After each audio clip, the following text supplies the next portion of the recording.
करें जिसमें lab, nursery, शोधार्थी छात्रों के लिए छात्रावास, पर्यावरण भवन आदि बनाए जाएं। इसी तरह बीकानेर में माता हंसा देवी महिला शिक्षा प्रशिक्षण संस्थान को 4.25 बीघा जमीन आवंटित की फाइल पेंडिंग है। पूर्व में विकसित भूमि मानकर 3 करोड़ से अधिक का पैसा जमा करके नोटिस जारी किया गया था। पुनः रिवाइज करके नॉमिनल चार्ज पर अलॉटमेंट के लिए फाइल जयपुर आई है, उसको क्लियर कराने की कृपा करें। मंत्री जी, प्रदेश भर में बिश्नोई समाज की संस्थाओं द्वारा व समाज के साधु संतों द्वारा पर्यावरण संरक्षण और प्रकृति प्रेम पर अनेकों प्रकल्प व केंद्र चलाए जा रहे हैं, परंतु इनमें से अधिक संख्या के पट्टे नहीं बने, अतः उनको नॉमिनल चार्ज पर प्रदेश में अलग अलग स्थानों पर पट्टे देने की व्यवस्था भी करें। माननीय सभापति जी, पूरा दुनिया कार्बन एमिशन, बढ़ते तापमान, ग्रीन हाउस गैसों इफेक्ट को लेकर चिंता में है और उसके विकल्प के रूप में पूरी दुनिया ने ग्रीन एनर्जी को अपनाया है, परंतु ग्रीन एनर्जी के इस विकल्प ने भी पारिस्थितिकी और पर्यावरणीय असंतुलन पैदा कर दिया है। आज सोलर की चमक में हजारों लाखों बीघों पर अंधाधुंध पेड़ काटे जा रहे हैं। राज्य वृक्ष मरुस्थल का समी वृक्ष, कल्प वृक्ष, खेजड़ी, उसका तो नामो निशान मिटाने पे आबादा है। जीव जंतु, वन्य जीवों के नेचुरल हैबिटेट खत्म हो रहे, नेचुरल ब्रीडिंग खत्म हो रही है, बायोडाइवर्सिटी में संकट आ गया है और क्षेत्र का तापमान भी 2 से 3 डिग्री तक बढ़ने लगा है और पानी का भी भयंकर मिसयूज इसमें होता है।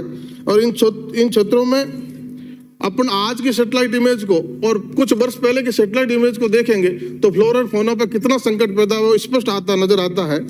और ये सब माननीय सभापति जी, ग्रीन एनर्जी प्रोजेक्ट की ऑडिट नहीं होने के कारण हो रहा है। ग्रीन एनर्जी प्रोजेक्ट की समय समय पर ऑडिट करवाई जानी चाहिए और वर्तमान सोलर पॉलिसी में इन्वायरमेंट इम्पैक्ट असेसमेंट लेस मात्र भी उसका ध्यान नहीं रखा जाता। उस पर भी हमारे को लगातार EIA में ध्यान रखा जाना चाहिए।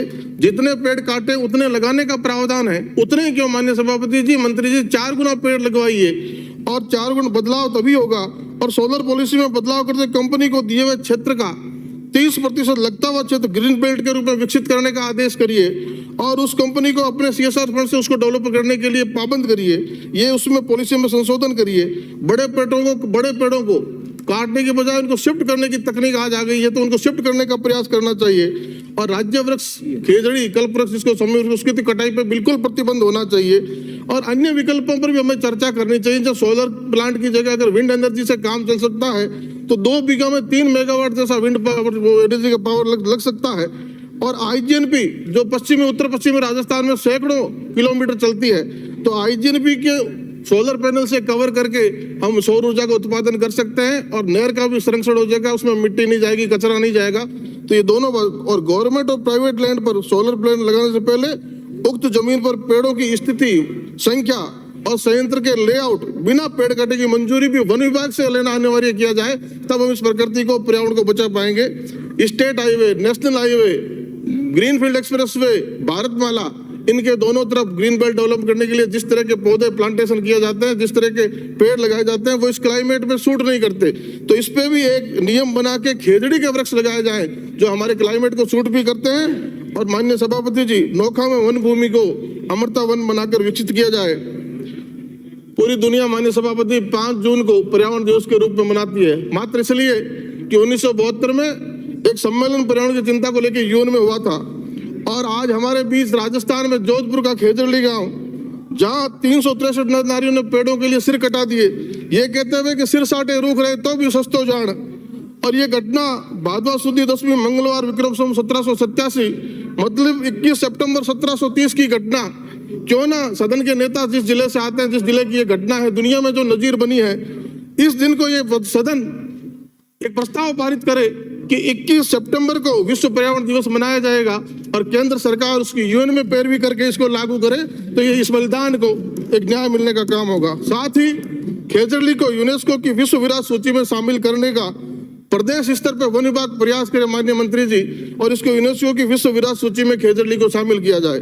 अमरता के बलिदान का ध्येय वाक्य सिर साटे रूख रहे तो भी सस्तो जान, ये पर्यावरण प्रेम, प्रकृति प्रेम बीकानेर जिले के नोखा के समराथल दौरे से सैकड़ों वर्ष पहले गुरु जम्बेश्वर भगवान इस बात को कहा, तो बीकानेर में पर्यावरण वानिकी विश्वविद्यालय खोला जाना चाहिए और जयपुर या जोधपुर एयरपोर्ट में से एक का नाम अमृता देवी के नाम पे किया जाना चाहिए। सभापति जी, आए दिन एक बड़ी चिंता, आए दिन वन्य जीवों का शिकार आम बात हो गई है। अनेकों नौजवानों इसके लिए रक्षार्थ अपने बलिदान भी दिया है। 1730 के खेजड़ी उत्सव के बाद में पिछले 5 शताब्दियों में अन्य अलग घटनाओं में 450 से ज्यादा ऐसी शहादत की घटनाएं हुई है। पेड़ों व बेजुबान जानवरों के लिए, जीवों के लिए अपनी जान देने वालों के लिए शहीद का दर्जा देते हैं, उतनी सुविधाएं उनको दी जाए। और वन्य जीव के शिकार की घटनाओं को रोकने में वन्य जीव संरक्षण अधिनियम 1972 बहुत अप्रासंगिक हो चुका है। उसमें बदलाव करते हुए, संशोधन करते हुए मंत्री जी कोई नया कानून लेके आए, उसमें संशोधन लेके आए। और माननीय सभापति जी, समय का अभाव है, मैं आपके ये जो एक इस चिंता पे नियमों में संशोधन और कानून को सख्त बनाया जाए, तो मुकाम में कुछ अरसा पहले एक पर्यावरण संगोष्ठी हुई। देश विदेश के अनेकों पर्यावरणविद आए, विधिवेत्ता आए, और वहां 2 दिन के मंथन में इस बिल में इस कानून में क्या संशोधन किया जा सकता है, एक सुझाव का एक मेमोरेंडम तैयार हुआ है। मैं पूरा पढ़ूंगा तो समय जाया होगा। मैं सभापति जी आपकी आज्ञा से उसको टेबल करना चाहता हूं और मंत्री जी से आग्रह करूंगा कि उसके अनुसार नियमों में बदलाव करे, कानून को सख्त करे, ताकि वन्य जीवों के शिकार की घटनाओं पर अंकुश लग सके। बहुत बहुत धन्यवाद सभापति जी। श्री नागराज, टेबल करने की इजाजत है।